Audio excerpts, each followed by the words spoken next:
In some past videos, we already went through charging and consecration, so this one we're going to cover cleansing. Stay tuned.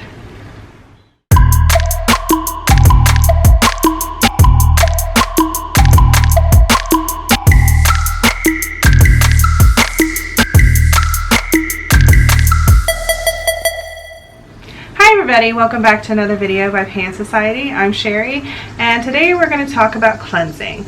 We already covered consecration and we already covered charging, so the last C is cleansing, and this one should be an easy one, but I wanted to give you some ideas because some of them can be a little bit out of the box, and it might help you in a pinch or help you for the living situation that you have, because not everybody can burn items and create smoke in their house or are allergic to it, so there are options out there. Cleansing is when you, exactly as it sounds, you're cleansing your space. You're removing negativity, you're removing bad energy, and you're inviting good juju to come in when you're doing your works or into your space. Now, it doesn't necessarily mean you have to use cleansing just for rituals. I cleanse my house all the time. I cleanse myself all the time.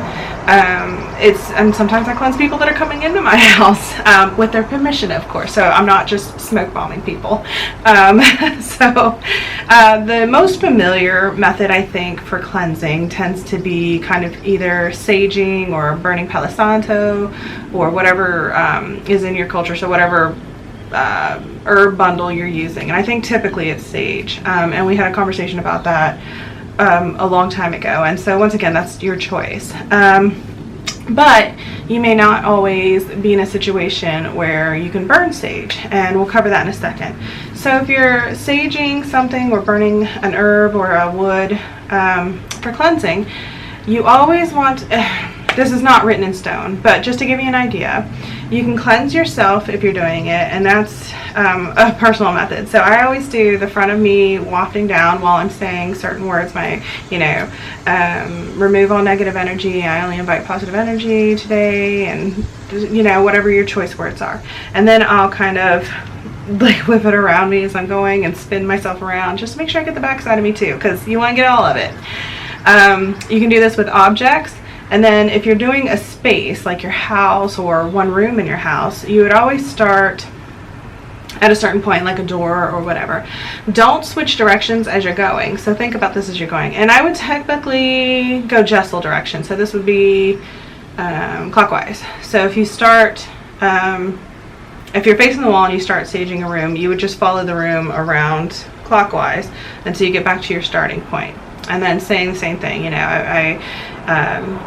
I want to remove and banish negative energy, and I only invite positive energy or cleanliness or whatever the word choice is for you while you're in your house. So that's how the smoking herbs would go. Other options are, another one would be water, sprinkling water. So if you're familiar with Catholicism, or if you've seen it on TV, or if you've been to church, the priest or whoever's doing the blessing has the aspergillum, and that's the kind of like metal wand thing. They dip it in the bucket of water and then they fling water everywhere. I've heard this called spurging. I'm not even sure that's a real word, so that's something I really have to think about, and I think they got it because this is an aspergillum, and then the bucket of water has a specific name as well. But you can do something similar because water is purifying, water is cleansing. So you can have some water that is clean, that you've consecrated or blessed, and you walk around and you just sprinkle, and it's the same way. And make sure you're not sprinkling like your curtains or something that can get ruined. But you're sprinkling and doing the same thing as you're walking through your space. You're saying your words of banishing negative energy, inviting only good positive energy.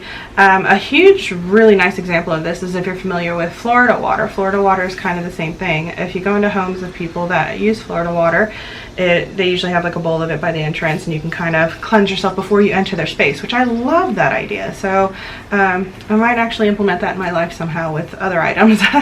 But it works the same way. And Florida water has stuff in it that may stain furniture or whatever, so it's something you want to think about before you start super soakering your house. Another way, so if you don't do those, another interesting way with water is putting water in what's it called, a spray bottle with some essential oils, and going around and spritzing that. That is super modern, but it's easy because you can already put the water together. It's readily available for sale anyway.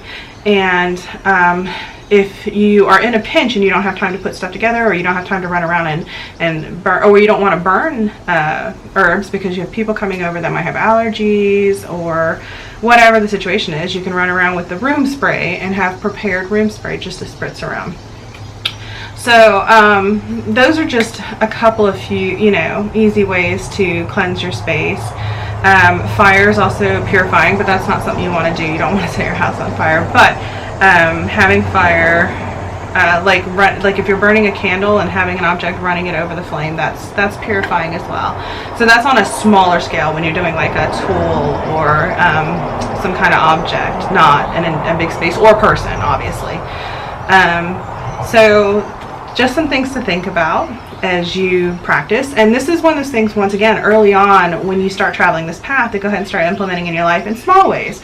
And then it slowly becomes a habit and a ritual that you'll naturally start doing. And you'll notice differences when you're doing it as well. A lot of the herbs that we burn anyway are antibacterial, and they have cleansing purposes naturally. And so it just naturally gets implemented into your life, and then you'll notice you'll feel better. You'll notice people that bring a lot of negativity or have a lot of negativity kind of don't want to be around you anymore, which is a good thing, It's sad if they're somebody you really want in your life, but it's also something that's working well for you. It's something you can do every day. It's easy. So take your time, figure out what works for you. And if you have other methods of cleansing or purifying, let me know. Comment down below. Thank you for taking the time to watch this video. Don't forget to comment, share, like, and subscribe. And thank you for sharing your time with me today. I'll see you next time in another pan video.